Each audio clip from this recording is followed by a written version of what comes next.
안녕하세요. 저희 교육 두 번째 시간 강의를 시작하겠습니다. 저는 이번 시간에는 그 카메라를 가지고 실제로 촬영을 해보는 실습을 저희 영상으로 담아낼 거예요. 지금부터 약 1시간 약간 넘는 시간 동안 강의를 촬영할 예정이니 같이 한번 혹시 따라 하실 수 있으신 분들은 같이 따라 하셨으면 좋겠습니다. 이번 강의에서 첫 번째로 말씀드릴 거는 카메라 기기에 관한 설명들이에요. 카메라만 있으면 사진을 찍을 수 있다. 뭐 맞는 얘기입니다. 하지만 카메라로 찍는 것도 있고요. 그리고 핸드폰으로 찍을 수도 있지만 우리 사진은 주변 기기들이 되게 중요하거든요. 주변 기기들이 되게 중요한 기준이 빛하고 그 다음에 소품들이 되게 중요해요. 그래서 이번에는 카메라, 그 다음에 카메라에 뭐 사용되는 플래시나 이제 기타 장비들, 그리고 이따가 촬영하는 소품을 이용해서 촬영하는 그런 팁까지 알려드리겠습니다. 네. 첫 번째는 카메라 기기에 관한 설명부터 먼저 해드릴게요. 카메라는 우리 이 전 시간에 셔터 스피드, ISO, 그 다음에 조리개, 요 세 개를 먼저 말씀을 드렸잖아요. 아까 복습을 한번 해보면은 조리개는 카메라에 이 원형 카메라 렌즈 안에 이 조리개라는 칼날이 들어있어요. 몇 개로 나누어진 칼날이 이거를 조이면은 이렇게 조그매지고 개방을 하면은 이렇게 넓어져요. 자, 개방을 하면은 조리개 값이 점점 내려갑니다. F 값이 점점 내려갑니다. 그리고 이게 조여지면은 조리개 값이 점점 올라갑니다. 네. 약간 여담이긴 한데 F8 정도에서 한 10 정도가 가장 렌즈에서 선명하게 화질이 더 좋아지는 그런 조리개 구간이라고 하네요. 그래서 촬영을 할 때는 보통 저희는 인물 사진 기준으로 조리개 한 11 정도 놓고 촬영을 하고요. 야외나 아니면 행사장 같이 되게 어둡고 극한적인 환경에서는 조리개를 좀 낮춰서 촬영을 하기도 합니다. 그리고 뭐 특수하게 되게 아웃포커싱이라고 해가지고 뒤를 막 날리는 그런 사진들도 조리개를 낮춰서 촬영을 하고 있는 지금 상황입니다. 네. 그리고 여기 중간에 보시면 캐논 카메라 기준으로는 여기 위에 달렸고요. 그리고 소니 카메라 기준으로는 이 옆쪽에 달렸거든요. 그래서 이게 이제 돌아가는 약간 기어같이 생겼어요. 톱니바퀴 기어같이 생겼는데 이거를 조절을 하게 되면은 보통은 그 셔터 스피드가 막 올라갑니다. 셔터 스피드는 보시면은 셔터 스피드는 보통 두 자리나 세 자리 숫자로 보통 표현이 되는데요. 셔터 스피드는 아까 우리가 전에 이 전 시간에 얘기해 드렸듯이 셔터가 올라갔다가 내려가는 속도예요. 네. 한번 이 카메라로 한번 보여드릴게요. 일단 카메라 렌즈를 분리를 했어요. 그래서 이 안에 보시면 이 안에 셔터 박스가 있는데 이 셔터가 올라갔다 내려가는 속도를 보통 셔터 속도라고 합니다. 보여드릴게요. 자, 지금 이제 셔터 속도 100으로 놓고 한번 해볼게요. 셔터 속도 100으로 놓고 한번 촬영을 해봤습니다. 소리 들리시죠? 그런데 셔터 속도가 느리게 되면 어떻게 됐는지 보여드릴게요. 되게 느리죠? 다시 한번. 되게 느리죠? 네. 셔터 스피드가 이렇게 느리게 되면은 되게 뭐랄까 찍을 때 되게 블러 현상이라고 해갖고 흐린 현상이 되게 많이 일어납니다. 네. 그렇게 해가지고 이제 셔터 스피드는 이렇게 카메라 내에서 조절이 가능합니다. 옛날에 필름 카메라나 어느 카메라, 지금 현대의 디지털 카메라나 어떤 것이든지 지금 조절이 쉽게 가능한 것이 셔터 스피드입니다. 조리개 같은 경우에는 아까 제가 이 카메라 렌즈 내에서 왔다 갔다 하는 방식이라서 저희가 임의대로 이게 보여드리기가 조금 힘들어요. 근데 예전 필름 카메라 같은 경우에 보면은 위에 조리개가 이렇게 있어가지고 그 조리개를 돌리면은 면적이 좁아졌다가 넓어졌다가 합니다. 보통 인물 사진에서는 보통 사물 사진에서는 8에서 한 11 정도 이 정도 범위에서 움직이고요. 그리고 뭐 조리개가 뭐 밖이라고 하면은 조리개 뭐 2점대로 내려갈 수도 있고 1점대로 내려갈 수도 있는데, 이거는 촬영하시는 분이 편하게 조절을 하시면 좋습니다. 네. 그리고 그리고 또 ISO라는 개념을 저번에 말씀드렸죠. ISO는 센서의 민감도라는 단어입니다. 센서가 얼마나 민감하게 반응을 하느냐인데, 이 센서 내부에서 그 물리적으로 일어나는 거라서 저희 눈으로 확인이 안 돼요. 저희 눈으로 확인이 안 되지만, 그 예를 들어서 어느 촬영을 한다라고 했었을 때, 뭐 제가 똑같은 장면으로 한번 찍어볼게요. 똑같은 장면에서는 네, ISO가 지금 현재 100인 상황에서, 기본 스탠다드 값인 100인 상황에서 촬영을 했더니 셔터 스피드가 50밖에 지금 확보가 안 돼 있어요. 그런데 ISO를 조금 높여보잖아요. 그러면 ISO라는 게 좀 높아지면은 센서가 2배로 민감해진다는 얘기거든요. 그래서 2배로 민감해지니까 ISO를 제가 200으로 올렸더니 셔터 스피드가 조금 더 빨라졌습니다. 이래서 똑같은 밝기로 촬영을 했었을 때 셔터 스피드를 100까지 확보를 할 수 있었어요. 자, 이게 무슨 얘기냐면은, 어두운 상황에서는 ISO라는 값을 높여주면은 기본적으로 센서가 조금 더 밝은 상황으로 밝게 좀 인식을 합니다. 대신 카메라의 화질 같은 경우에는 좀 낮아져요. 하지만 ISO라는 것이 낮아지게 되면은 그만큼 화질은 깨끗하지만 빛이 더 많이 필요하게 됩니다. 빛이 더 많이 필요하게 되면은 당연히 셔터 속도는 느려질 수밖에 없습니다. 그 카메라에서 빛을 들어가는 원리는 약간 그 물을 따를 때, 호수나 아니면 컵에서 물을 따를 때 원리하고 똑같은데요. 조리개 같은 경우에는 아까 우리가 넓어졌다 좁아졌다, 이게 그 호스나 아니면 컵의 지름이라고 생각을 하시면 되고요. ISO 같은 경우에는 그 얼마나 빨리 약간 그 종이나 천이 젖어지느냐에 따라서 ISO를 결정을 하시면 됩니다. ISO가 낮은 값들의 그런 사진들은 빛이 많이 필요해요. 물을 많이 뿌려야지 적셔지는 그런 거라고 하면은 되게 ISO가 높은 것들은 되게 물에 젖기 쉬운 것들, 너무 조금만 물을 부어도 되게 반응을 하는 그런 원리라고 생각을 하시면 더 좋습니다. 네, 그래서 어떤 상황에서는 뭐 셔터 스피드를 어떻게 써요, 어떤 상황에서는 어떻게 써요 라고 하는 것들은 되게 여러 가지예요. 그래서 이따가 그런 거 같은 경우에는 실습을 통해서 ISO, 그 다음에 조리개값, 셔터 스피드 값을 저희가 상황마다 어떻게 썼는지 한번 보여드리겠습니다.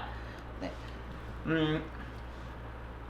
네, 방금 이렇게 카메라의 기본적인 기능을 조절하는 방법을 알아봤고요. 두 번째 같은 경우에는 카메라의 윗면이나 아니면 옆면을 보시면은 카메라의 모드가 있거든요. 그래서 모드에 관한 설명을 조금 해드리겠습니다. 모드에 보시면은 보통 어느 카메라나 기본적으로 가지고 있는 모드가 M 모드가 있고요.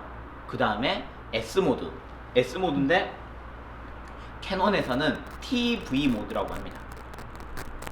그리고 A 모드라는 AV 모드가, 캐논에서는 AV 모드고 뭐 소니나 니콘에서는 A 모드라고 보통 표현을 하죠. 네, 그리고 이제 아예 자동인 P 모드, 이렇게 설정이 되어 있습니다.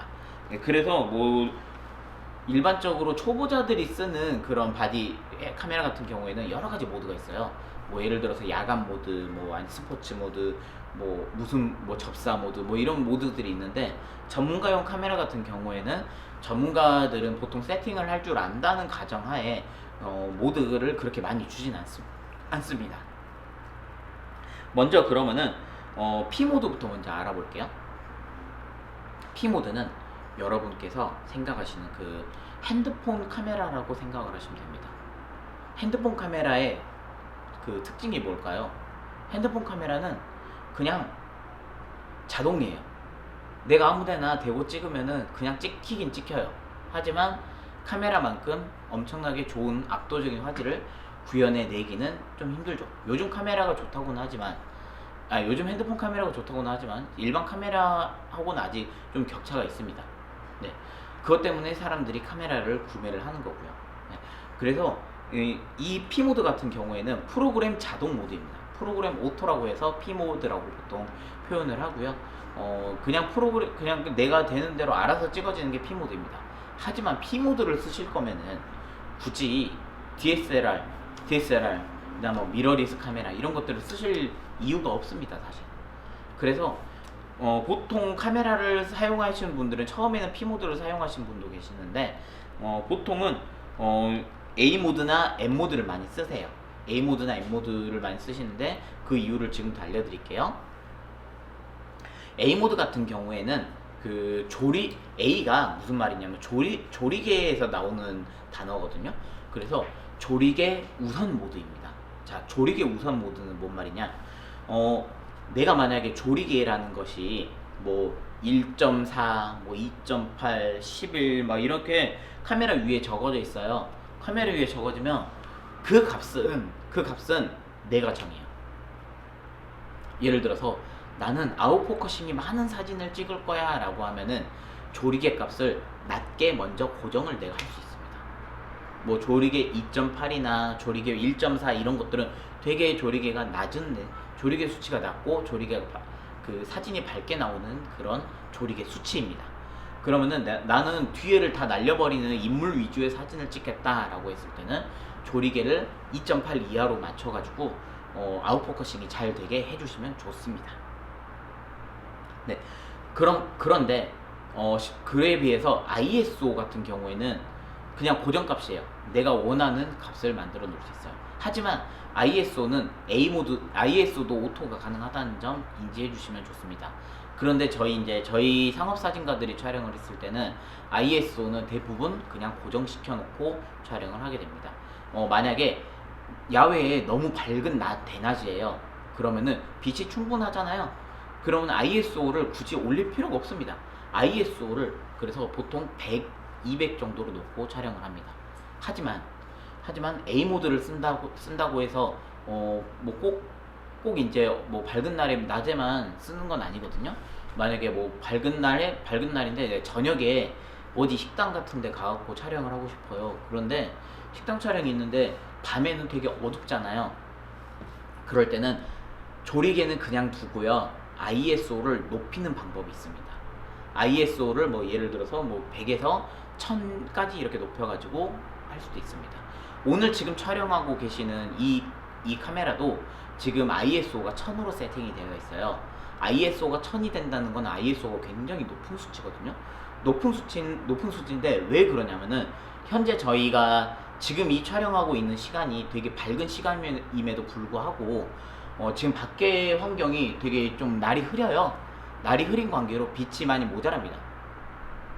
햇빛이 구름에 막혀가지고 되게 흐린 날이어가지고 ISO를 일부러 높였습니다.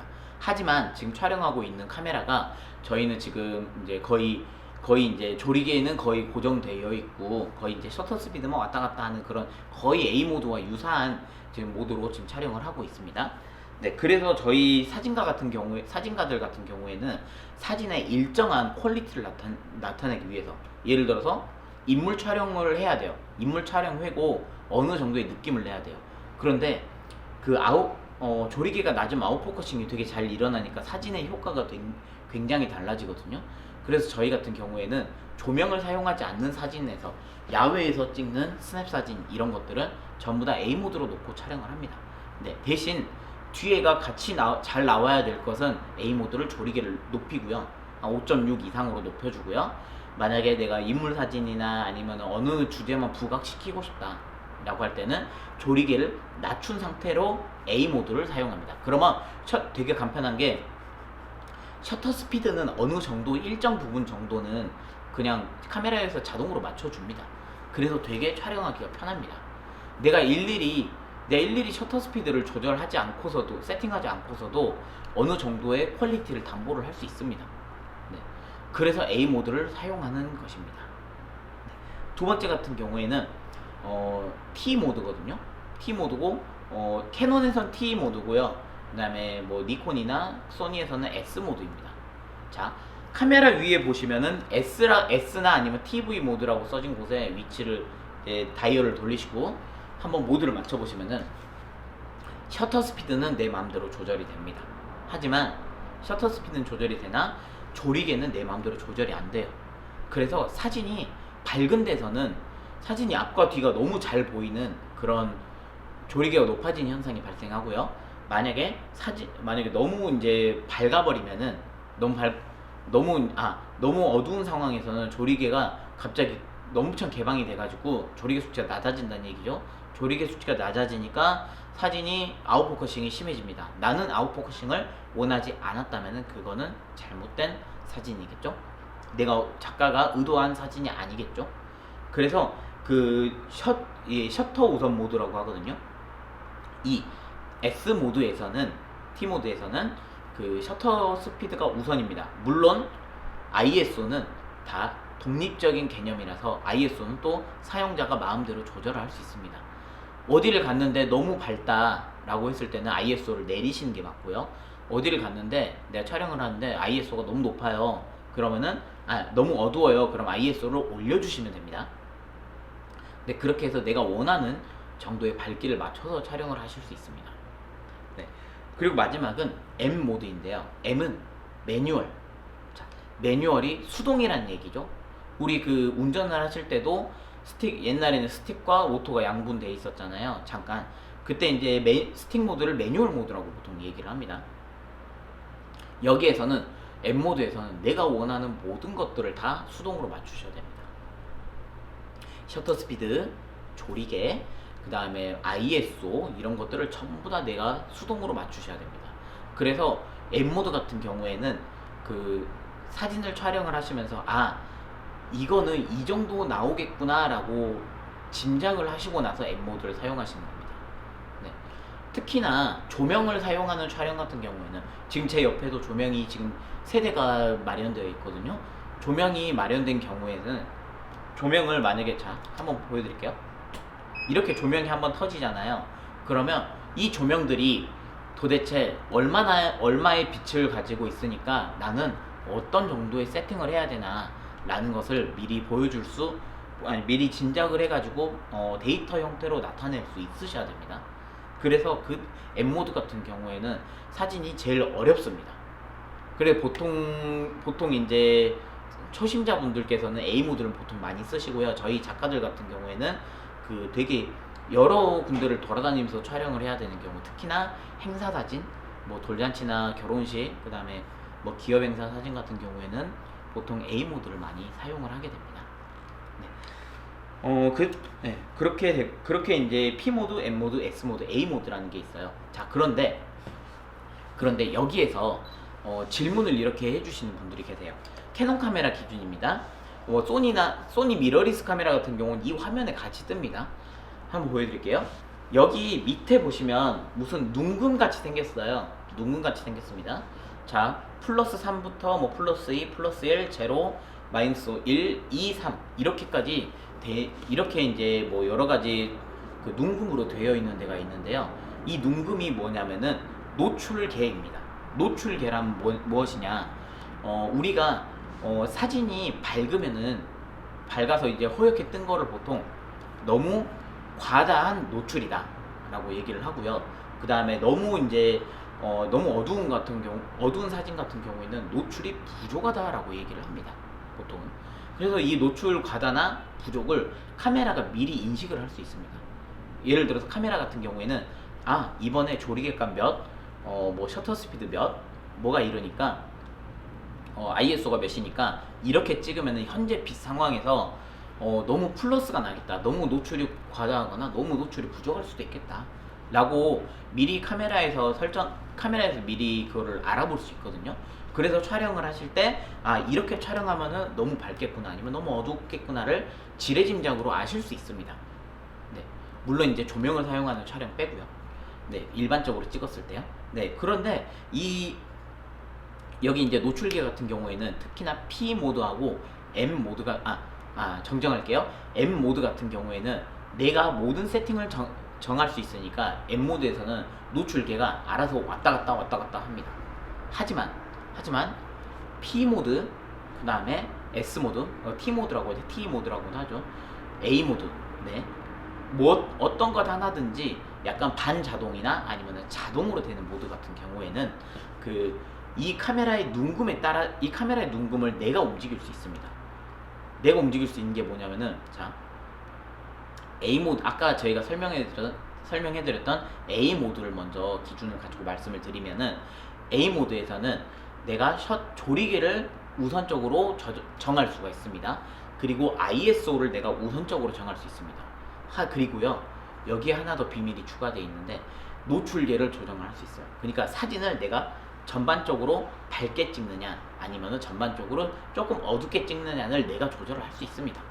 그래서 저희 같은 경우에는 그 행사장 같은 데 가잖아요. 그러면 행사장 같은 경우 뭐 결혼식을 생각을 해보면 결혼식은 엄청 어두운 홀에서 스포트라이트를 딱 받고 신랑 신부가 입장을 합니다. 그러면 사방군데 다 어둡지만 해당 포인트 같은 경우에는 너무 밝아요.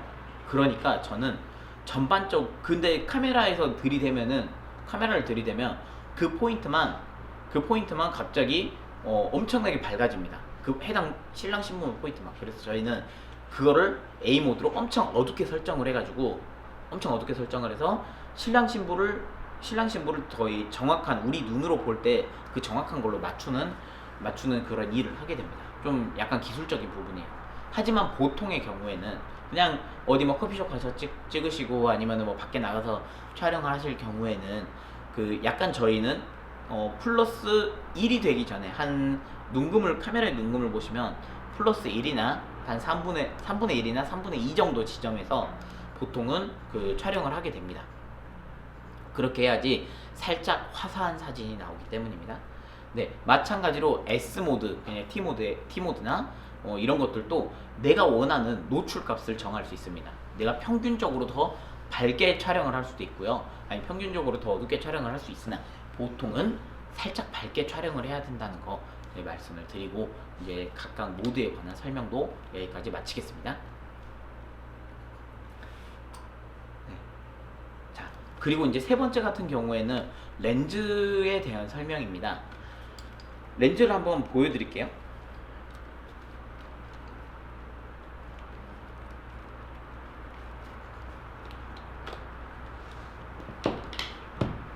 네. 렌즈를 분리를 했는데 렌즈에 보시면은 이 앞에 숫자가 써져 있어요. 렌즈에 숫자가 써져 있습니다. 보통 2470을 많이 쓰거든요. 24mm에서 70mm짜리. 이게 너무 넓지도 너무 땡기지도 않는 그 표준 정도의 렌즈라고 해서 표준형 렌즈라고 보통 얘기를 합니다. 그리고 이걸 움직이면은 이렇게 올라갔다 내려가죠. 이런 걸 줌 렌즈라고 합니다. 그래서 표준형 줌 렌즈라고 보통 얘기를 하고 있습니다. 그리고 이 위에 보시면은 여기 위에 링이 하나 있는데 이거는 뭐냐면 내가 초점을 어디다 둘 것인가에 대한 초점 링이라고 생각을 하시면 됩니다. 내가 예를 들어서 여기 내가 이런 그 사물에 우리가 눈을 마주칠 수도 있고요. 아니면은 사물 말고 뒤에 벽에다가 우리가 응시를 할 수도 있잖아요. 그런데 이 벽에 응시를 하게 되면은 상대적으로 이 렌즈는 안 보이실 겁니다. 그리고 렌즈에 눈을 응시를 하시면은 벽이 잘 안 보이실 겁니다. 그거를 우리는 눈이 자동으로 되지만 하지만 카메라는 자동으로 절대 안 돼요. 그러니까 카메라한테는 이렇게 초점 링으로 초점 맞추게 해야 됩니다. 그리고 여기 옆구리에 보면은 AF/MF라고 되어 있는 데가 있어요. 자, AF는 뭐냐면은 오토 포커스예요. 오토 포커스는 자동으로 포커싱을 초점을 잡아준다는 얘기예요. 그래서 우리 카메라로 지금 카메라를 끼워서 한번 봐볼게요.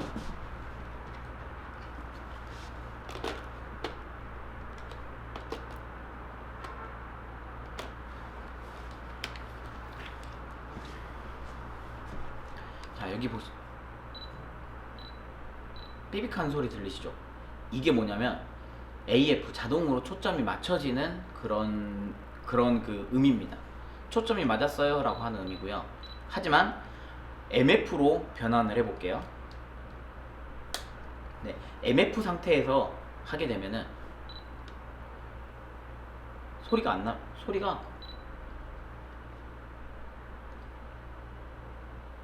잘 안 납니다. 네, 소리가 안 나고 그냥 바로 카메라 셔터가 눌러져 버리죠. 반면 AF 같은 경우에는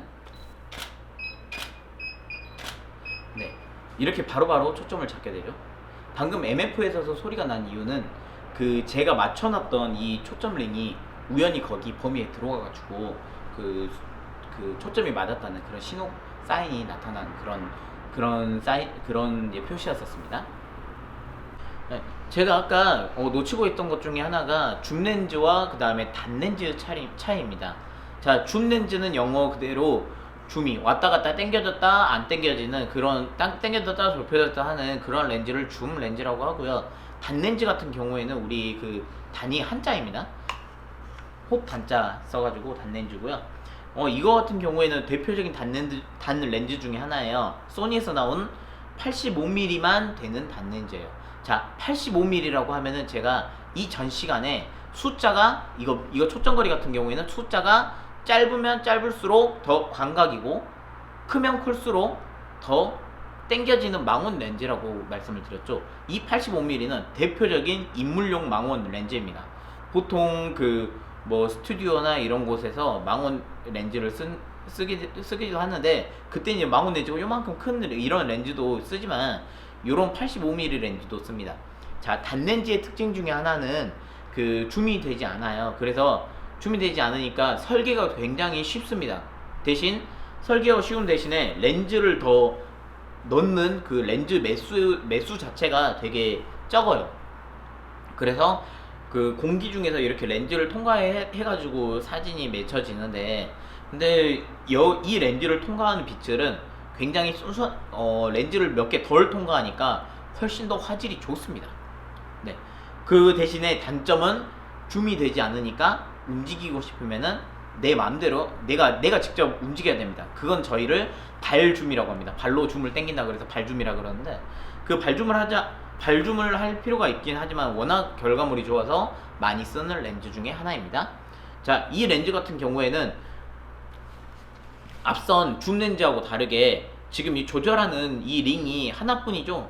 여기 방금 보여드린 이 캐논 그 줌 렌즈 같은 경우에는 밑에 하나 위에 하나의 그 조절하는 링이 있었지만, 여기에서는 지금 조절하는 링이 하나입니다.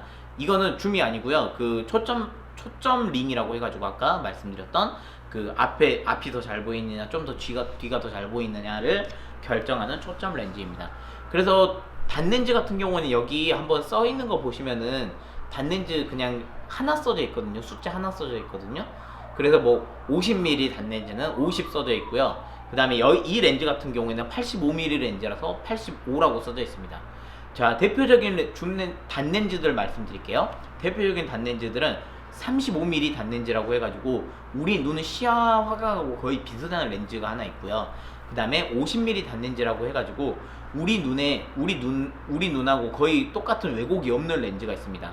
근데 다만 35mm 단 렌즈 같은 경우에는 조금 더 넓게 보여가지고 우리 시야가 이렇게 넓거든요.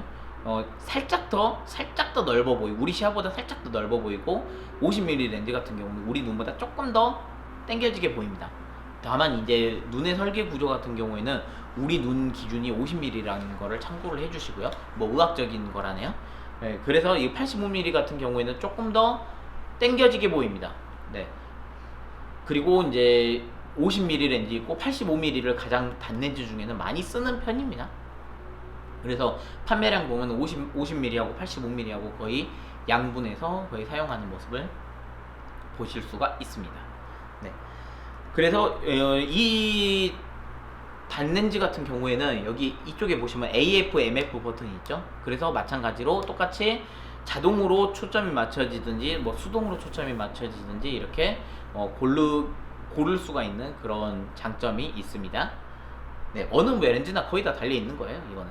네, 여기 이제 지금까지 이제 단렌즈 한번 맞춰 보겠습니다. 네, 그리고 지금 제가 잠깐 일어나서 있죠. 그리고 갑자기 배경이 넓어졌죠. 지금부터는 플래시에 관한 설명을 좀 해드릴게요. 지금 여기 보시면 이렇게 저희가 무선 동조기라는 게 있어요. 무선 동조기는 뭐냐면 그 신호를 연결해 주는 거예요. 여기 옆에 보시면은 이 옆에 이 동조기가 달려 있잖아요. 이 동조기가 저희 이 동조기 이 세트가 연결을 해가지고 반응을 하는 구조입니다. 이게 왜 필요하냐면은 빛이 세잖아요. 빛이 세면은 사진이 일단 되게 밝고 화사하게 나와요. 제가 아까 말씀드린 조리개 있잖아요. 조리개를 높은 수치에서 쓸 수 있으니까 조리개를 높은 수치에서 쓰면은 사물이 왜곡이 없습니다. 사물의 왜곡이 없다는 말은 사물이 아웃포커싱이 안 된다는 얘기예요. 사물의 앞과 뒤가 더 잘 보인다는 말입니다. 지금 현재 보고 계신 세팅은 증명사진 세팅이에요. 증명사진도 찍고 아니면은 뭐 간단한 프로필 사진도 찍는 세팅인데요. 여기에서는 저희가 카메라를 제 앞에서 이 앞에서 촬영을 하고요. 그리고 플래시를 스트로보라고도 합니다. 이 스트로보를 양쪽으로 이렇게 두 개를 배치를 하고 위쪽에서도 배치를 합니다. 네. 그리고 여기 보시면은 이게 지금 3단 반사판인데요. 이 반사판이 사람의 인물의 목 밑에 있는 그림자를 날려주는 역할을 하는 거예요. 네. 하나하나씩 다시 설명을 해드릴게요. 자, 사진을 찍으실 때 좌측에서 우측에서 위에서 빛을 쬐면은 그 앞면은 인물이나 사물의 앞면은 되게 왜곡이 없이 화사하고 밝게 나옵니다. 그래서 우리 증명사진 찍으러 가면은 보통 그 플래시가 한 5개 정도 보통 준비되어 있어요. 근데 저희는 3개로만도 촬영을 합니다. 자, 그리고 여기 왼쪽에 보시면은 오른쪽이죠? 오른쪽에 여기 보시면은 플래시에 무슨 숫자가 적어져 있어요. 이 숫자는 뭐냐면은 1, 2, 3, 4, 5, 6, 7, 8, 9, 10까지 있는데 이 10가지 숫자가 각각 1이 증가할수록 광량이 빛이 나오는 양이 2배가 됩니다. 그래서 지금 여기는 7이라고 되어 있는데 7에서 이제 라이트를 켰을 때하고 8에서 라이트를 켰을 때하고 광량이 2배가 차이가 납니다. 네. 여기 당연히 이 중간에 0.5, 뭐 7에서 7.5를 올리면은 한 0.5배 정도? 50% 정도 광량이 증가하겠죠.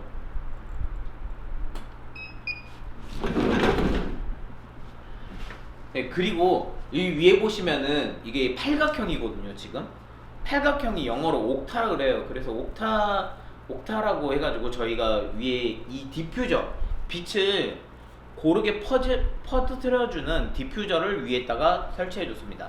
옥타 모양의 옥타 디퓨저라고 하는데 이거를 설치해주고요. 그 다음에 여기에는 양쪽에는 일반 사각형 디퓨저를 설치를 해놨습니다. 양쪽에 설치를 해놔가지고 이 디퓨저가 중요한 게 뭐냐면 빛은 직진하는 성질을 가지고 있잖아요. 근데 이 직진하는 성질을 디퓨저가 막아줘가지고 디퓨저가 여러 개 면으로 쪼개줍니다. 대신 여기 테두리만큼 보통은 테두리만큼의 면적에다가 빛을 고르게 분산해주는 역할을 합니다. 이 위에 있는 옥타 디퓨저 같은 경우에는 지름이 120cm 정도 되거든요. 120이니까 넓은 면적에 서 있는 사람들이나 아니면 단체 사진 같은 경우에도 이 옥타 디퓨저 하나만 있으면은 되게 고른 빛을 낼 수 있는 게 이 디퓨저의 장점입니다. 디퓨저는 크면 클수록 넓은 범위에, 좁으면 좁을수록 좁은 범위라도 이렇게 상품이나 뭐 인물이 촬영이 가능하게 됩니다. 그리고요, 사진을 찍다 보면은 여기 밑에 턱 밑에 그늘이 되게 많이 지거든요. 그 턱 밑에 그늘이 많이 지니까 우리가 이걸 사진을 찍어 놓으면은 여기 밑에 완전 시커매요. 여기 밑에나 코 밑에나 이런 부분은 되게 시커매니까 어떻게 해야 될까라고 생각을 하다가 보통은 사진을 하시는 분들은 이렇게 이 반사판을 되게 많이 쓰십니다. 반사판은 우리가 해가 질 때 역광 상황에서 그 그림자를 어두운 시커먼 부분에 명도를 좀 올려주는 역할을 해요. 좀 더 밝게 해주는 역할을 합니다. 그래서 한쪽에 보시면은 뭐 골드고 한쪽으로 보시면 또 실버고 이렇게 나와 있는데요. 저희는 이 반사판을 이용해서 목이나 그 다음에 옆에 턱 쪽의 그늘을 좀 많이 날려버리는 역할을 합니다. 그래서 사람마다 개인마다 그 생김새가 조금씩 다르니까 이것도 촬영할 때마다 반사판도 조금씩 조절을 하면서 해주는 것이 일반적인 그 사용 방법 중에 하나입니다. 네, 다시 한번 껴놓을게요.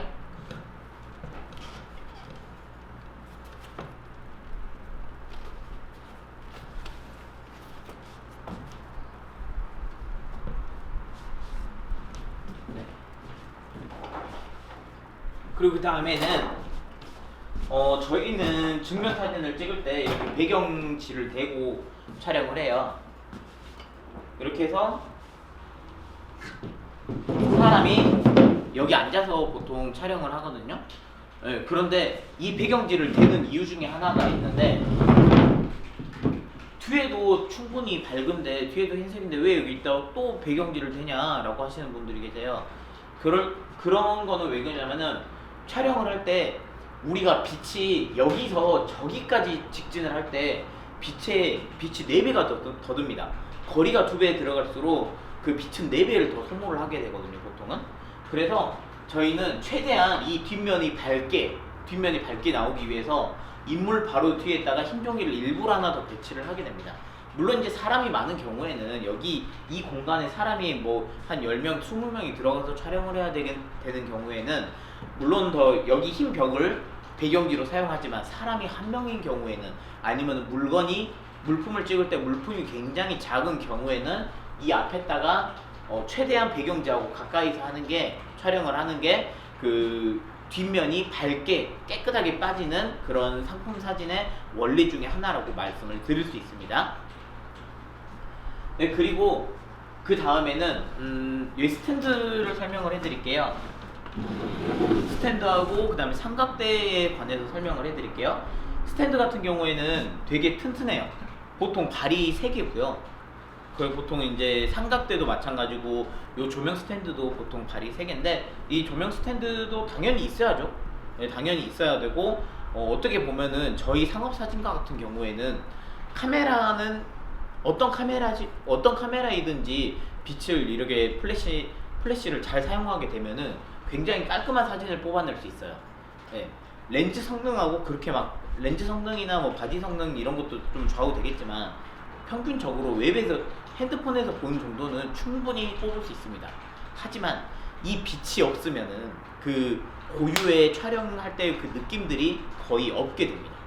그래서 저희 같은 경우에는 카메라는 일정 수준만 갖춰지면은 빛이나 이제 플래시나 이런 반사판에 더 많이 투자를 하곤 합니다.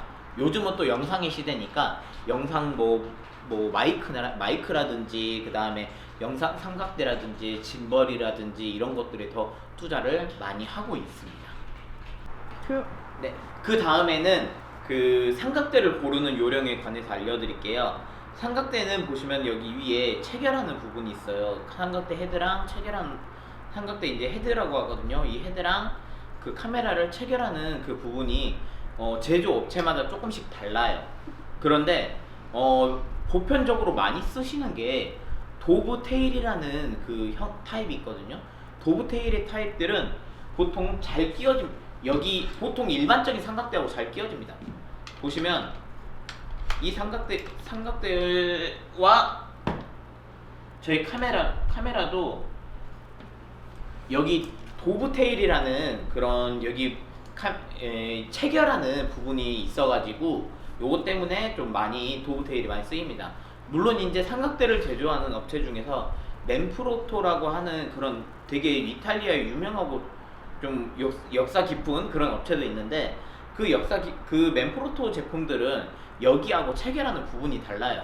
이 마운트 되는 부분이 다르니까 삼각대 같은 경우에는 웬만하면은 그 한 브랜드 한 가지 형식, 체결 형식으로 맞추시는 게 좋습니다. 나중에 장비가 늘어날 것을 대비해서요.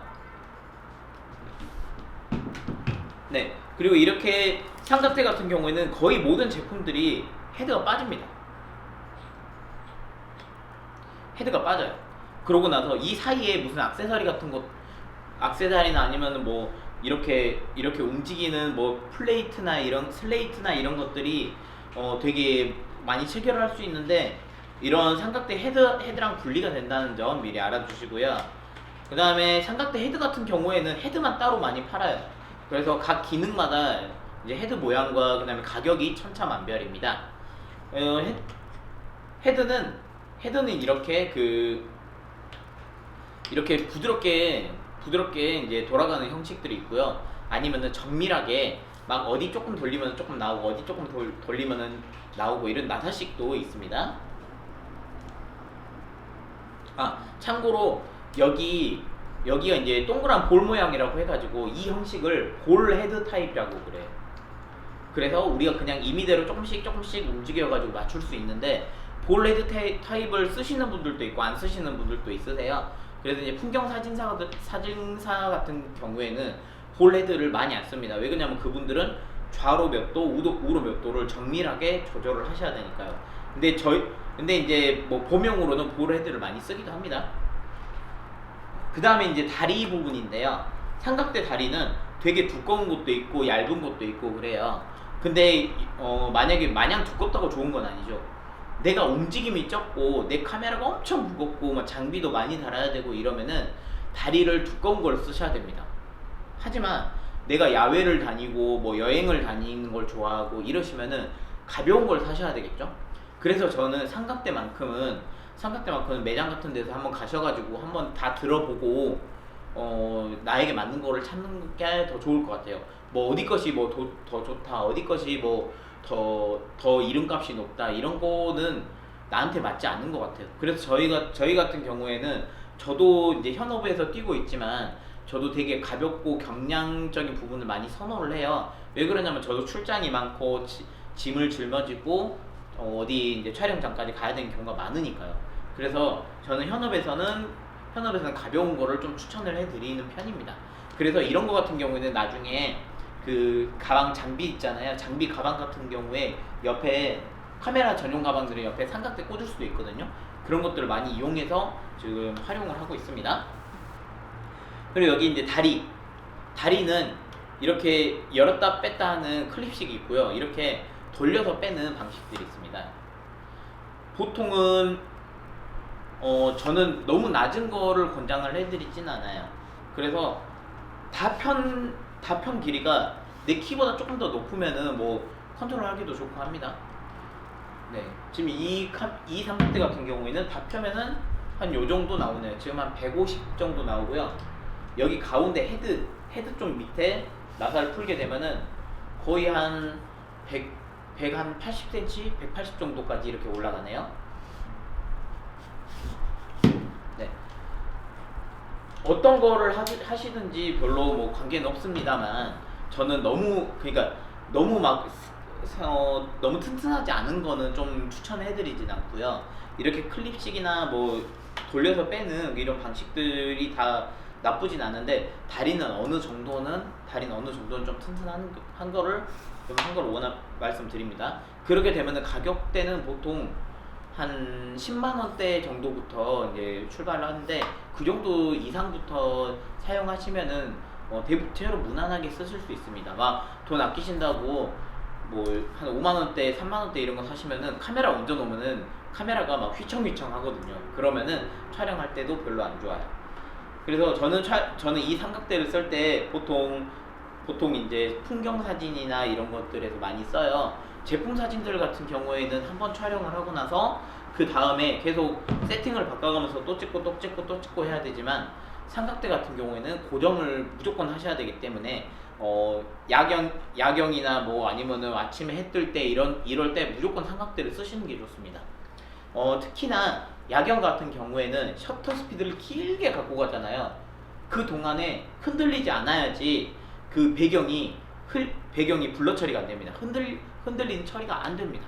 그래서 이제 그 야경 사진 같은 경우에 특히나 삼각대가 꼭 필요하고요. 삼각대하고 뭐 타이머 같은 거 카메라에 타이머 기능을 걸어가지고 우리가 사진이 찍힐 동안은 우리가 전혀 손대지 않아도 되게끔 하는 게 여기 이제 삼각대의 역할입니다. 네, 그렇게 해서 이제 야경이라든지 아니면 풍경 사진도 그렇게 촬영을 하시면 더 좋습니다. 여기까지 마무리할게요. 네. 지금부터는 촬영 실습을 한번 해볼 거예요. 여기 그 상인분들께서 만약에 제품 사진에 좀 관심이 있으실 것 같아서 저는 제품 사진을 먼저 한번 준비를 해봤는데요.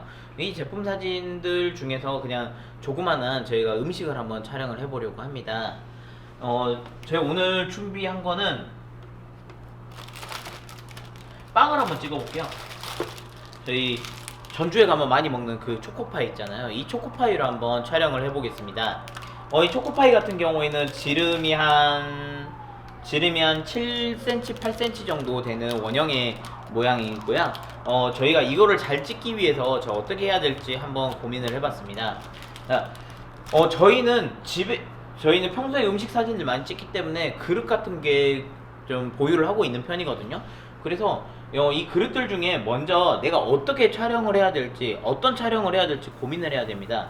자, 그러기 위해서는 첫 번째는 여기 지금 바닥이 약간 그 살짝 연노란색의 바닥이고요. 그 베이지색 바닥이고요.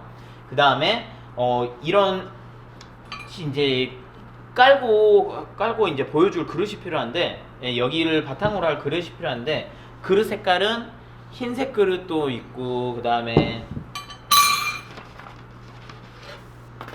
이런 그 나무 무늬가 살아있는 것도 있습니다. 그리고 또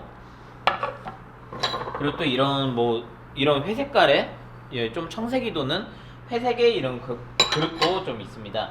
자, 일단은 음식 사진을 찍기 전에 먼저 한번 대보세요. 네, 먼저 한번 그 바닥에다가 대보시고 어울리는지 안 어울리는지를 보시면 됩니다. 저 같은 경우는 일단 한번 그림을 만들어 보거든요. 자, 이렇게 하면은 어떨까? 그 다음에 요 색들은 조합이 어떨까라고 한번 올려봅니다. 그래서 한번 올려보고 이 색이 잘 어울린다고 싶으면 쓰게 됩니다. 자, 이번 촬영에서는 흰색에다가 올려보고, 그 다음에 나무 색깔에도 한번 올려보겠습니다. 나무색 쉽게도 올려봤습니다. 자, 그런데 여기에서 한번 이대로 모르니까 촬영을 한번 해보고 진행을 하겠습니다.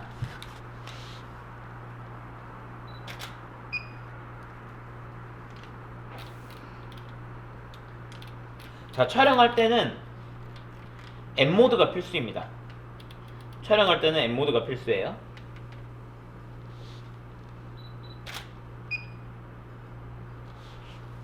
자, 먼저 이렇게 촬영을 해봤습니다. 자, 먼저 이렇게 촬영을 해봤는데, 자, 나무 색깔을 한번 느낌을 봐보시고요. 그 다음에 흰색을 한번 똑같은 조건에서 흰색을 한번 해보겠습니다.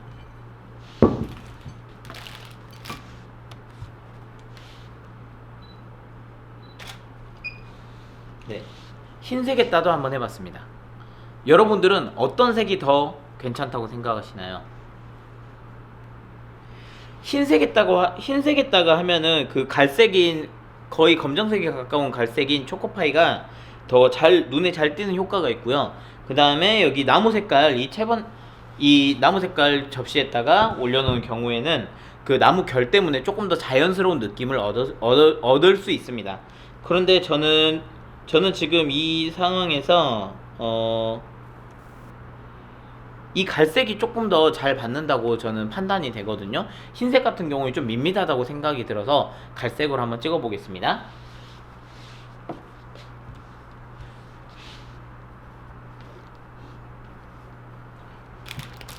그러면 흰색 식기들을 다 한번 빼볼게요. 물론 이 청색은 안 어울리는 색깔이라서 미리 빼두겠습니다.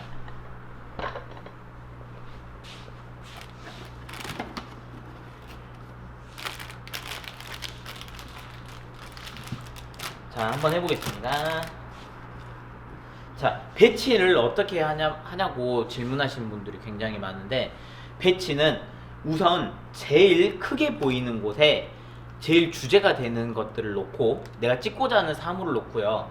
그 다음에 이것만 찍으셔도 괜찮아요. 하지만 그 주변에 이 분위기를 나타내주는 사물들을 같이 활용해 주시면 좋습니다. 뭐 예를 들어서 밀이나 보리 새싹 이런 것들, 보리 새싹 말고 그 밀이나 보리 익으면은 막 그 끝에 여물잖아요. 저희는 봄에 그거를 몇 개씩 채취를 해놓거든요.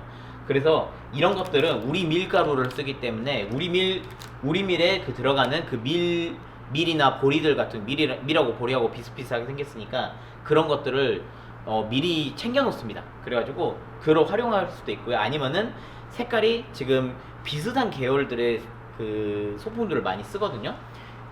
저희가 내일 모레 쌀을 촬영하기 위해서 미리 이런 갈색의 채반들을 많이 사놨어요. 그래서 이것들을 한번 같이 이용해서 해보겠습니다. 보통은 주제가 되는 거를 가장 큰 그릇에 놓고 그 다음에 작은 사물들을 옆구리에 배치를 해가지고 옆이나 아니면 빈 공간에 배치를 해가지고 촬영을 합니다. 그런데 저희 같은 경우에는 미리 그 소비자들이 그 저희한테 의뢰를 주시는 그 의뢰자분들께서 한쪽에 뭐 어떤 문구를 써야 돼요 라고 하는 게 있거든요. 그래서 그 문구를 좀 쓰려고 좀 비워두는 경우가 있습니다. 일부러 그렇게 찍는 경우도 있고 그냥 너희들이 알아서 잘 찍어주세요 라고 하시는 분들은 저희가 일부러 배경을 한쪽 구석에다 놔둡니다. 그래야지 그 타이핑을 했을 때 눈에 보입니다. 지금 같은 경우에는 한번 여기 이 그릇을 그냥 우리가 지금 아무 소품도 없으니까 이 그릇들 자체를 소품으로 쓸게요.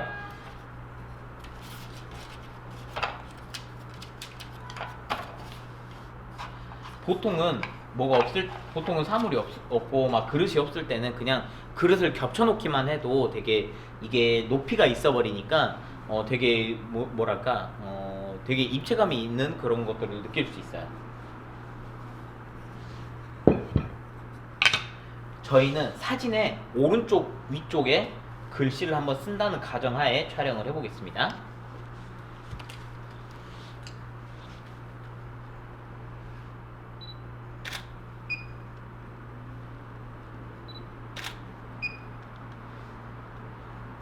자, 한번 촬영을 해봤어요.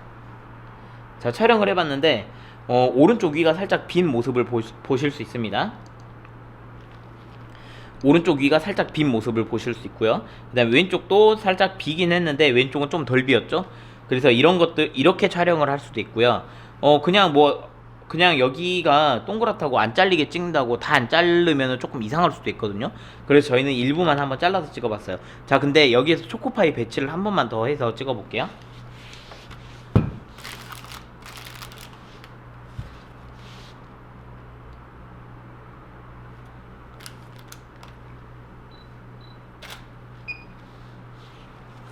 여기 보시면은 아까와 비교해서 더 어떤가 한번 봐볼게요.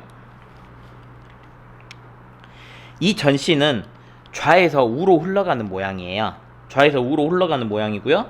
오른쪽은 좌에서 우로 갔다가 다시 좌쪽으로 가죠. 이거는 약간 균형감을 만들려고 일부러 그 초코파이 두 개의 방향을 바꿨습니다. 사람 시선은 보통 좌에서 우로 흘러가거든요. 그래서 좌에서 우로 어떤 스토리들이 전개가 되어야 됩니다. 그래서 보통은 오른쪽 한쪽에 구석에 아까 엊그저께 배운 3분할 거기 교차 지점에 보통 초코파이를 놔두는데요. 여기는 3분할 교차 지점에 초코파이가 정확히 배치가 되어 있습니다. 그래서 이 사진이 조금 더 만약에 의뢰인 분께 좀 더 초이스가 될 확률이 높습니다. 그래서 저희 같은 경우에는 이렇게 균형을 맞춰서 촬영을 하고요. 그 다음에 여기에서 지금 좀 저는 우연히 되게 잘 맞았지만 빛이 이제 너무 어둡거나 너무 밝았을 때의 경우를 한번 말씀을 해드릴게요.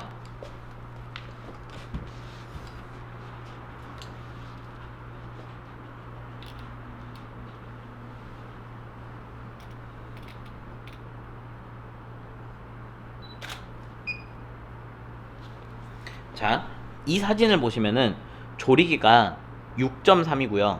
조리개가 중간 정도 되는 6.3 값이고요.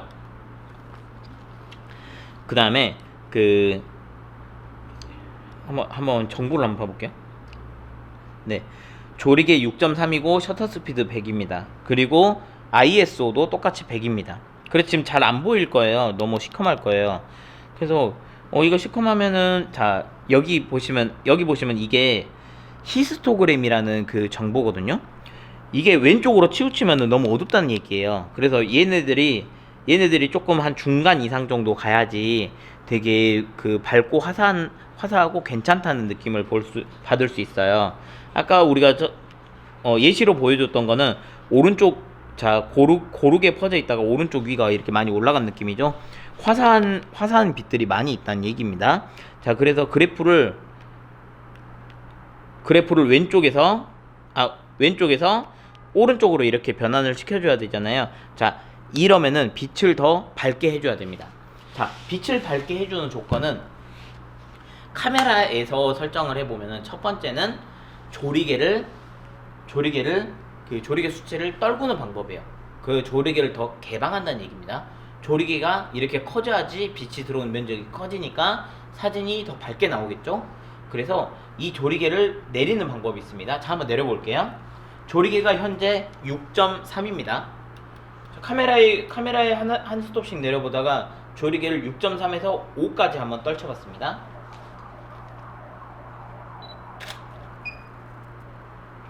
네. 아까는 6.3에서 5까지 떨쳤는데 아까는 그 좌측에 거의 붙어있던 그래프가 살짝 이동을 했어요. 살짝 이동하라고 조금 밝아졌는데 근데 아직도 좀 시커먼 느낌이 들어요. 그럼 이제 두 번째 방법을 한번 생각을 해볼게요. 자, 셔터 스피드를 내릴 수도 있어요. 하지만 셔터 스피드를 내가 이렇게 들고 찍었는데 셔터 스피드를 마냥 내릴 수는 없습니다. 왜 그러냐면 사람은 보통 일반인 분들은 한 100분의 1초 밑으로 떨어지면은, 그러니까 80분의 1초, 60분의 1초, 뭐 10분의 1초 이렇게 그 자릿수가 두 자리로 떨어지면은 그 손떨림이 일어날 확률이 높거든요. 그래서 조명을 사용하실 때는 보통 셔터 스피드가 100, 125, 160 요 정도 세개 안에서 왔다 갔다를 보통 하세요. 왜 그러냐면 200이 넘어가면 얘가 빛이 따라온 속도가 카메라가 더 높기 때문에 안 되거든요. 그래서 100분의 1초 정도에 놔두니까 어떻게 보면은 그 셔터 스피드를 못 움직여요. 그러니까 ISO를 올리는 방법도 있습니다. 지금 현재 ISO가 100이에요. 그런데 ISO를 200까지 이렇게 한번 올려보겠습니다. 이론상 사진이 2배는 밝아질 거예요. 자, ISO의 의미 다시 한번 새겨볼게요. ISO는 민감도라고요. 감도라고 해요, 감도. 근데 저는 앞에다 민자라는 말을 더 붙여서 그 센서가 빛에서 얼마나 민감하게 반응하느냐를 좀 나타낸 수치라고 생각을 합니다. 그래서 ISO가 100일 때보다 200이 2배는 더 빛에 민감합니다. 그래서 ISO 200짜리로 한번 찍어볼게요.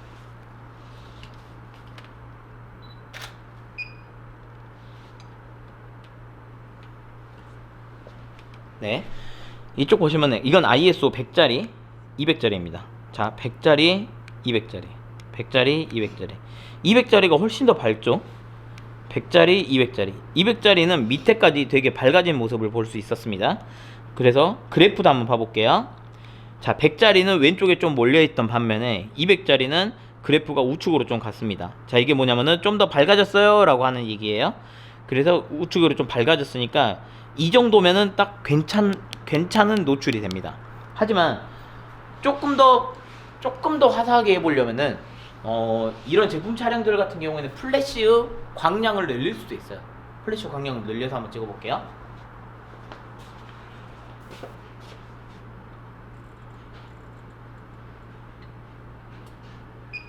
네, 한번 찍어보겠습니다.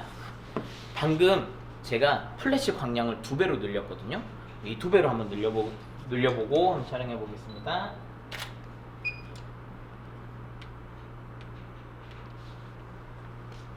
자, 먼저 그래프를 한번 보겠습니다. 그래프는 약간 오른쪽에 이제 피크점이 이렇게 쭉 올라와 있던 모습에서 전반적으로 오른쪽으로 갔죠. 거의 오른쪽에 붙으면은 거의 회생 불가능할 정도로 너무 밝게 떴다라는 얘기를 좀 해드릴 수 있는데요. 사진을 실제로 봐도 조금 작습니다. 자, 사진을 봐도 이쪽이나 이쪽이 되게 하얗게 뜬 모습을 발견하실 수가 있습니다. 그래서 너무 밝은 사진이라고 말씀을 드릴 수가 있습니다. 자, 여기서 한 번만 더 해볼게요. 자, 지금 빛이 너무 밝잖아요. 반대로 이번에는 빛이 밝을 때 좀 어둡게 내리는 방법을 한번 말씀을 드리겠습니다. 빛이 밝을 때 어둡게 하려면 어떻게 해야 될까요? 자, 첫 번째는 ISO를 내립니다. ISO를 내리는 것 중에 하나의 장점이 센서의 민감도를 낮추니까 센서가 사진이 더 깔끔하게 나옵니다. 저희 상업사진가 같은 경우에는 ISO 100으로 놓고 찍기 위해서 노력을 많이 하고 있습니다. 그게 안 되는 어두운 상황일 때 ISO가 올라가는 겁니다. 그래서 상업사진에서는 보통은 ISO 100을 기준으로 촬영을 합니다. 뭐 영상도 마찬가지고요. 지금 ISO를 한번 내려볼게요. ISO 내리고 한번 다시 찍어보겠습니다.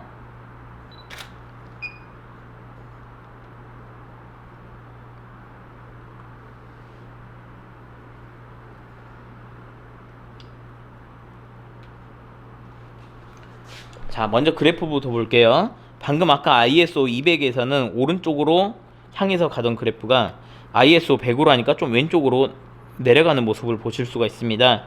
그래서 사진 같은 경우에도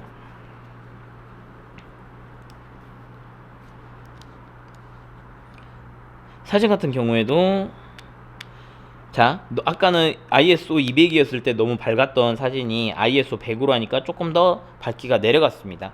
이런 식으로 이런 식으로 카메라를 조작을 해서 촬영을 하시면 됩니다. 네, 지금부터는 이제 우리가 이전 시간에 배웠던 역광, 사광, 순광에 대해서 말씀을 해드릴게요. 실제로 찍어보면서 어떤 효과가 나타나는지 알려드리고요. 네, 앞으로 이제 우리 들으시는 수강생 분들께서도 빛을 어떻게 대하는지를 한번 생각을 해볼게요. 참고로 이 사광, 역광, 순광은 태양빛에도 그대로 적용이 됩니다. 지금 이 플래시 조명 기구를 뭐라고 생각하시냐면은 볕이 잘 드는 카페라고 생각을 해주시고 생각을 해볼게요. 자, 빛이 첫 번째는 저희가 먼저 사광으로 한번 해보겠습니다. 자, 사광은 제가 옆에서 빛이 나온다라고 말씀을 드렸었잖아요. 그래서 사광을 가지고 먼저 촬영을 해보겠습니다.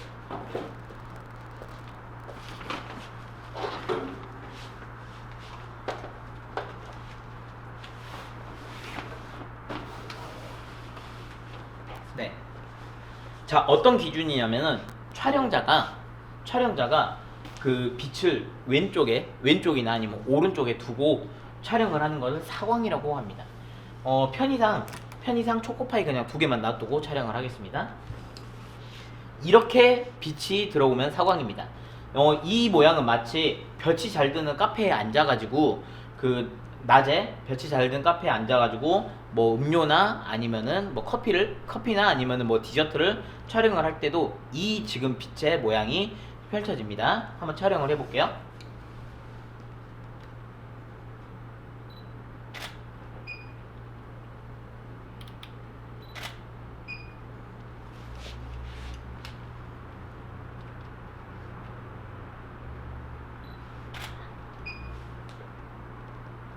네. 사광 촬영을 한번 보겠습니다. 자, 빛이 왼쪽에서 오른쪽으로 들어왔죠. 빛이 왼쪽에서 오른쪽으로 들어왔고요. 그리고 이 사진은 그냥 이렇게 보시면 되는데 이 사진도 왼쪽에서 오른쪽으로 본 사진입니다. 대신 이거는 방금 제가 위에서 찍었던 거는 탑뷰라고 해가지고요. 보통 접시가 동그랄 때, 접시가 원형일 때 인증샷을 찍는 용도로 많이 활용을 합니다. 그렇게 되면은 왜곡이 좀 덜 생겨요. 그리고 음식 같은 경우에는 우리 식당에서 촬영을 해도 음식은 위에서 봤을 때 가장 예쁘게 세팅이 됩니다. 옆에서 봤을 때 예쁘게가 아니고 보통은 접시가 이게 대칭형이기 때문에 좌우 대칭이기 때문에 위에서 아래로 봤을 때 가장 예쁘게 보통 디스플레이를 하거든요. 그래서 촬영을 하실 때는 바로 위에서 아래로 촬영하는 것도 한 가지 팁입니다. 대신 우리가 그냥 지금 빛이 없는 상태에서 이렇게 밑에 만약에 핸드폰이나 카메라를 촬영한다고 하면은 이렇게 밑에 그림자가 지죠. 그림자가 지면은 안 되니까 옆에서 빛이 들어와야 됩니다. 이거를 핸드폰으로 잘 찍는 팁이 하나 있는데, 옆에 같이 동석하시는 분들께 핸드폰 플래시를 좀 틀어달라고 요청을 해주시면은 이 그림자가 핸드폰 플래시 때문에 사라지는 효과를 얻을 수도 있습니다. 그렇게 되면은 촬영을 할 때 가장 예쁘게 그림자 없이 예쁘게 촬영이 됩니다. 자, 그 다음에는 그 역광, 사광, 순광 중에서 그 역광을 한번 촬영을 해볼게요.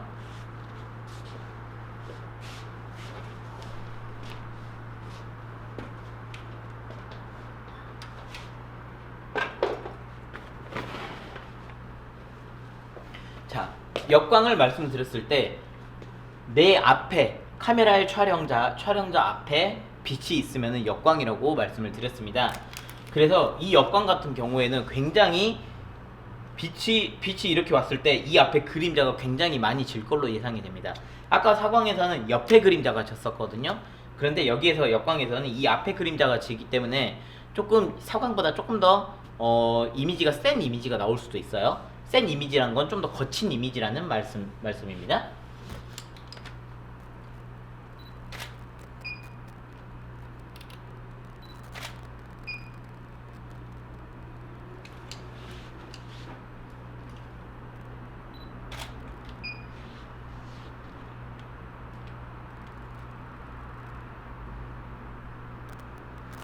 자, 사광 먼저 보여드릴게요. 사광에서는 옆에서 촬영한 사광에서는 한쪽으로 반대면으로 그림자가 지죠. 근데 역광에서는 그림자가 이렇게 앞으로 떨어집니다. 너무 빛이 세가지고 지금은 여기에 다 반사된 게 보였습니다. 네, 좀 반사를 조금 제거하고 봤더니 이렇게 앞에 맺히고 여기 앞에 맺힌 모습을 볼 수 있었습니다. 그런데 이 세팅에서는 조금 더 예쁘게 보일 수도 있지만 조금 더 극단적으로 한번 보여드릴게요.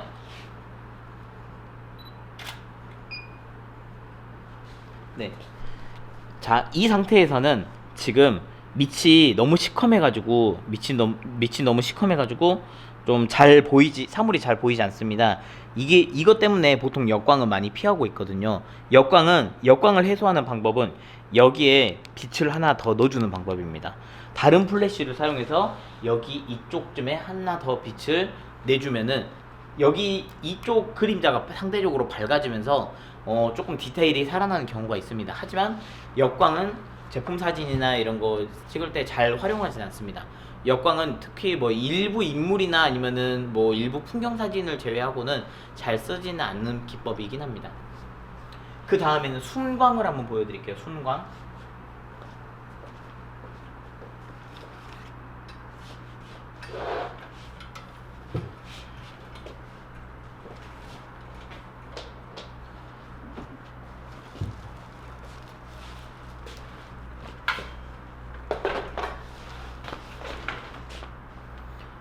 자, 이렇게 촬영을 하게 되면 순광입니다. 내 등 뒤에 빛이 있으면 순광입니다. 근데 순광은 너무 밋밋해서 잘 안 쓰는 기법입니다.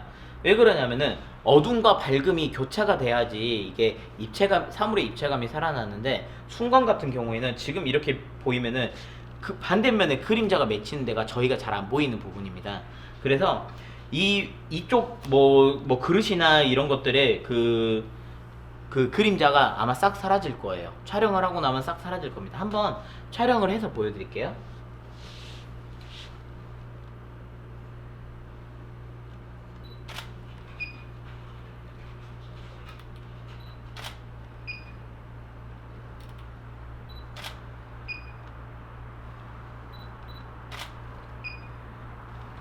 네. 네. 정말 맛없게 나왔죠? 다시 한번 보여드릴게요. 진짜 맛없게 나왔죠? 네. 그림자가 사라지면 이렇게 맛없게 나옵니다. 네. 그래서 음식 사진을 찍을 때는 순광을 절대 사용하지는 않습니다. 순광은 어떨 때 쓰냐면은 사광이 너무 강할 때, 사광이 너무 셀 때 보조광 정도로 순광을 사용하기는 합니다. 간혹. 근데 순광을 음식 사진이나 이런 사물 제품 사진에서 잘 쓰진 않아요. 순광을 쓰는 경우에는 어떤 거냐면은 정말 이 제품이 또렷하게 잘 보여야 됩니다. 입체감 없어도 되니까 이 제품이 A부터 Z까지 정말 잘 보여야 되는 뭐 기계류라든지 이런 것들이 보통은 그 순광으로 많이 촬영을 합니다. 그래야지 깨끗하게 잘 나옵니다. 제가 아까 그 증명사진을 찍는다고 말씀드렸잖아요. 증명사진은 위에서 내리쬐는 그게 있고 좌우에서 완벽하게 더 세게 빛을 쳐가지고 온 몸에 그림자가 없이 그 사람의 형상을 제일 잘 표현한 사진이 증명사진입니다. 그래서 증명사진은 거의 순광에 가깝다고 말씀을 드릴 수가 있습니다. 그래서 지금 가장 많이 쓰는 광이 이제 사광 말고 사광하고 역광 사이에 역사광이라고 하는, 제가 방금 아까 이 전 파트에서 보여드렸던 그 광이 가장 많이 쓰이는 광입니다. 그래서 여러분들께서도 만약에 내가 뭐 사진을 찍어보고 싶다라고 하실 때는 역사광을 쓰시면은 웬만하면 실패하지 않는 사진을 얻으실 수 있으실 겁니다. 네. 그래도 방금 역사광으로 한번 더 찍어보고 지금 이번 파트 마무리할게요. 큐. 네. 제 마지막으로 저희 역사광에서 한번 하는 걸 보고 마무리하겠습니다.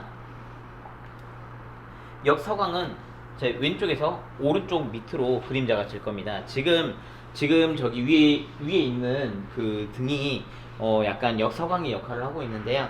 지금 약간 그림자가 요렇게 지잖아요. 그림자가 이렇게 지잖아요. 이 그림자를 지금 아마 플래시가 터져도 똑같이 유지될 걸로 보입니다.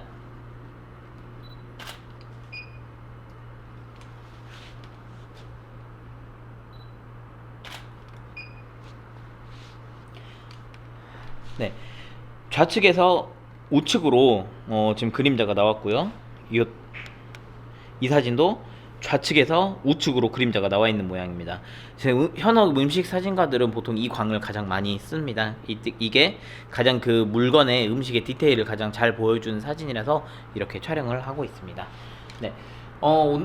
지금까지 3시간여에 걸쳐서 지금 촬영의 그 이론부터 어떻게 촬영을 하는지, 그 다음에 실제 촬영을 해보면서 뭐 조작은 어떻게 해야 되는지 이런 것들을 좀 알려드렸습니다. 많은 도움이 되셨길 바라면서 이번 강의를 여기서 마치겠습니다. 감사합니다.